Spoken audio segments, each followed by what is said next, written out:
Did you know that in the first 7 seconds of your speech, your audience will decide whether or not they like you? And in the first 30 seconds, they'll decide whether or not you're worth listening to.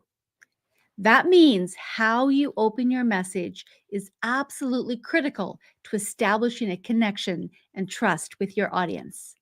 Hi, I'm Lisa Vannequek, the CEO and founder of Speak to Transform. And today you're going to learn about a very valuable tip to help you start off strong and to be able to keep your audience engaged and from the start to the finish by implementing this beautiful technique of not trying to be nice, but standing out and being noticeable so that you can keep them going.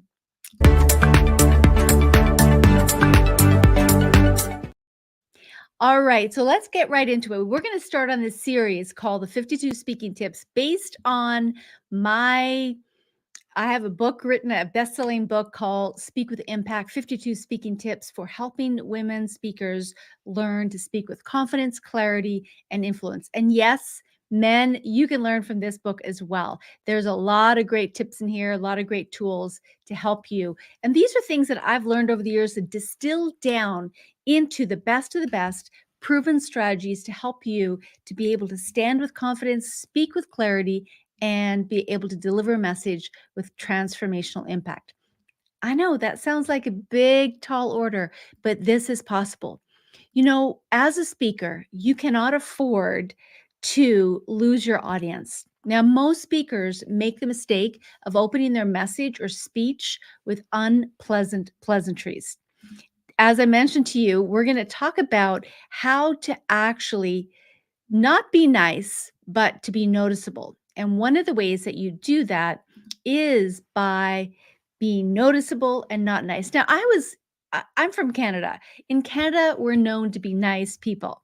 We apologize for everything. We're saying sorry, doing all these things.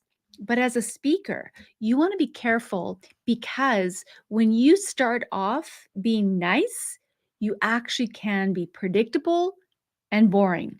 Let me explain. Most speakers make the mistake of opening their speech with what are called unpleasant pleasantries. What exactly are unpleasant pleasantries? Well, they are those things that seem polite on the front end, but really what they do is set you up for being predictable. And if you're predictable, your audience will check out. They'll check out. They'll start scrolling on their phone, rooting in their bag, whatever it might be. Oh, okay, she's starting out in a predictable manner. I don't need to pay attention right now. So it might sound something like this. You stand up or you get on a platform like this and you say, hey, I want to thank so and so for inviting me here today. Or you could say, I'm so excited to be here. Or the worst one I find is, how's everyone doing today? Or other kinds of pleasantries like that. Do you know what I'm talking about? Maybe you've done this. I know I have, and I had to learn not to do this. Why? Because that first 30 seconds is crucial for you to capture your audience attention and to give them a reason to stay engaged. Now, I agree, it is polite to acknowledge your host or thank them for the great introduction they just gave you. But the important thing is not to do it right on the front end. Don't let it be the first few sentences out of your mouth.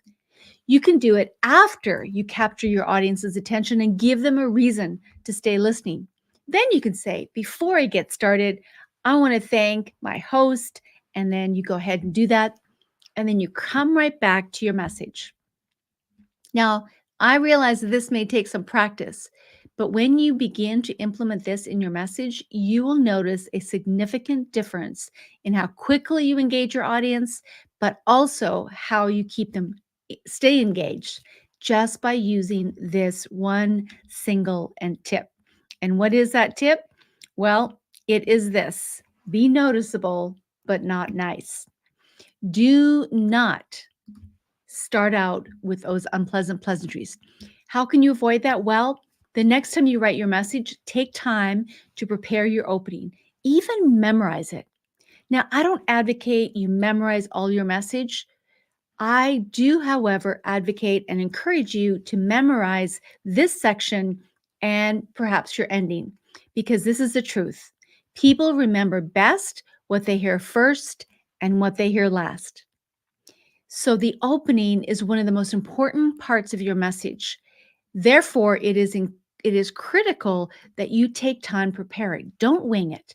Take time to prepare your opening, even memorize it. And when you do, you'll begin to notice a significant shift, not only in how you show up, but also in how your audience stays engaged, so that you can start off strong and engage your audience from the start.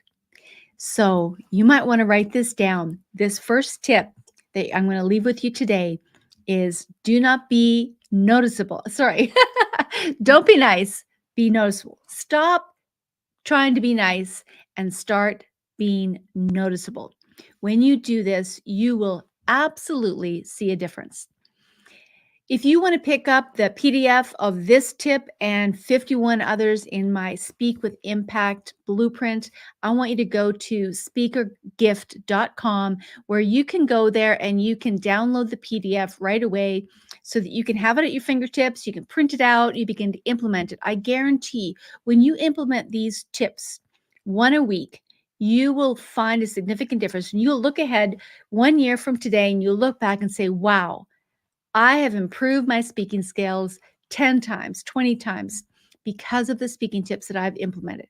It's not enough to know these. You need to begin to implement them. So I want to encourage you that if you want to become at least 3, 4, 5 times better speaker than you are today, then implement these tips. And over the course of a year, you will see how much you have improved. Well, that's all for today.